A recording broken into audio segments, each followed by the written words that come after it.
Hello students, দেখো এই অঙ্কটা আমরা কীভাবে করবো সেটা হচ্ছে তোমার এখানে বলছে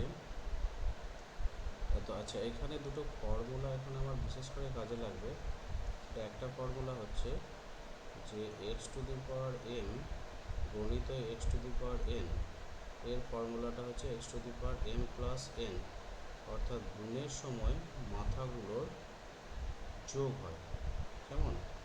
ঠিক একইভাবে আরেকটা ফর্মুলা এখানে কাজে লাগবে, x to the power m ভাজিত x to the power n, এটা সমান x to the power m minus n, অর্থাৎ ভাগের সময় মাথাগুলোর বিয়োগ হয়। এই দুটো ফর্মুলা এখানে মোটামুটিভাবে একটু কাজে লাগবে। সেটা হচ্ছে একের অঙ্কটা যেটা বলেছে 2x টু দি পাওয়ার 13 গণিত 5x স্কোয়ার, এটাকে আমি লিখতে পারি 2 5 10 এক্স টু দি পাওয়ার 13 আর 2 যোগ করা হচ্ছে 15। তাহলে এখানে সঠিক অপশান হচ্ছে বি। আচ্ছা, ঠিক একইভাবে দুইয়েরটা আমি করতে পারি। এখানে বলছে 16x স্কোয়ার ভাজিত হচ্ছে 8x এর কিউব। তো এখান থেকে যেটা করা যেতে পারে সেটা হচ্ছে 16x স্কোয়ার ভাজিত 8x এর কিউব।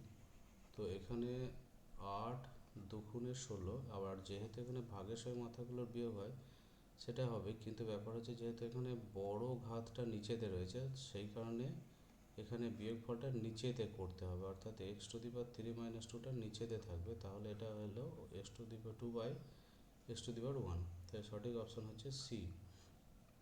আচ্ছা, তারপর তিনেরটা কী বলেছে? তিনেরটা যেটা বলেছে 3x মাইনাস 5 এটার সাথে গুণ হবে 4x। তো এটার সমান আমি কি করতে পারি? এটার সমান কি করা যেতে পারে যে 4x এর সাথে 3x হবে এবং 4x এর সাথে 5 হবে। তাহলে এক্ষেত্রে 3 4 12x স্কোয়ার, যেহেতু গুণের সময় মাথাগুলোর যোগ হয়।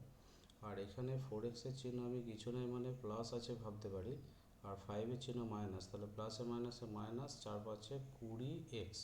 ঠিক আছে, তাহলে এখানে সঠিক অপশন হচ্ছে 12x square minus 20x, 12x square minus 20x মানে হচ্ছে অপশন ডি। আচ্ছা, এখন চারেরটা দেখো, চারেরটা কি বলছে?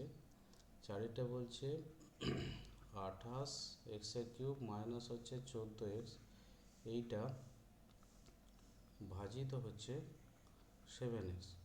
তো এটাকে আমি লিখতে পারি 28x এর কিউব মাইনাস হচ্ছে 14x বাই হচ্ছে 7x। এটাকে আরও লেখা যায় 28x এর কিউব বাই হচ্ছে 7x মাইনাস হচ্ছে 14x বাই হচ্ছে 7x। তো এখান থেকে আমি যেটা করতে পারি সেটা হচ্ছে 4 7 28, সরি এখানে 4 আসবে, অনলি ফর 4 আসবে। তো এটা 4 আর x এটা যেহেতু ভাগের আকারে আছে আমি বিয়োগ করে এটা লিখতে পারি এক্স স্কোয়ার মাইনাস এটা 7 দুগুণে 14 আর এক্স কেটে গিয়ে জাস্ট এইটা। তাহলে এখানে সঠিক অপশন হচ্ছে 4x স্কোয়ার মাইনাস 2। তারপরে পাঁচেরটা তোমরা নিজেরা করবে, 5 6। দেখো এখানে এ বলেছে -2 এবং বি বলেছে 6, তাহলে -2/6 করলে -1/3, সঠিক অপশন হচ্ছে বি। আচ্ছা, এখানে 6এরটা যেটা বলেছে এম টাকা এন পয়সা, দেখো এখানে টাকাটাকেও পয়সাটা তো পয়সাটাই যাবে, তার মানে ব্যাপার হচ্ছে এমটাকে পয়সাতে আনতে গেলে 100 দিয়ে গুণ করতে হবে। সঠিক অপশন হচ্ছে সি। তারপরে যেটা বলেছে এটার গুণফল সাতেরটা যেটা বলেছে হচ্ছে 4a প্লাস বি, এইটা গণিত হচ্ছে 2a মাইনাস বি। এটার সমান লেখা যেতে পারে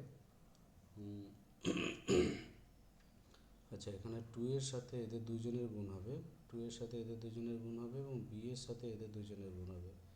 তাহলে আমি লিখতে পারি 2 4 8 স্কোয়ার, এবং এটা হচ্ছে মাইনাস, যে আচ্ছা মাইনাস না প্লাস, তো এটা হচ্ছে 2ab কেমন। আর বি এর সাথে এটা করলে হচ্ছে -4ab। আচ্ছা, এখানে 2ab চিহ্ন কেন প্লাস হলো? দেখো এখানে 2 এর চিহ্ন প্লাস, বি এর চিহ্ন প্লাস, প্লাসে গুণ করে প্লাস 2ab, বি এর চিহ্ন মাইনাস, 4 এর চিহ্ন প্লাস, প্লাসে গুণ করে 4ab। আবার এখানে বি এর চিহ্ন মাইনাস, এখানে বি এর চিহ্ন প্লাস, গুণটুন করে আসছে যেটা হচ্ছে -b স্কোয়ার। এবার এই দুটোর মধ্যে এখানে একটু যোগ বিয়োগ হবে। তো যোগ বিয়োগের ক্ষেত্রে যেহেতু 2 এর চিহ্ন প্লাস আছে, 4 এর চিহ্ন আছে মাইনাস আছে, এদের মধ্যে বিয়োগ হবে এবং বড় চিহ্ন বসবে, অর্থাৎ বড়, 4 আর 2 এর মধ্যে 4 বড়, তার চিহ্ন মাইনাস বসলো, 4 থেকে 2 বিয়োগ করে হচ্ছে 2 এবি মাইনাস বি স্কোয়ার। তো এখানে সঠিক অপশন কোনটা হবে? সঠিক অপশন হচ্ছে 2ab minus B square, 2ab minus B square. তো সঠিক অপশন হচ্ছে ডি।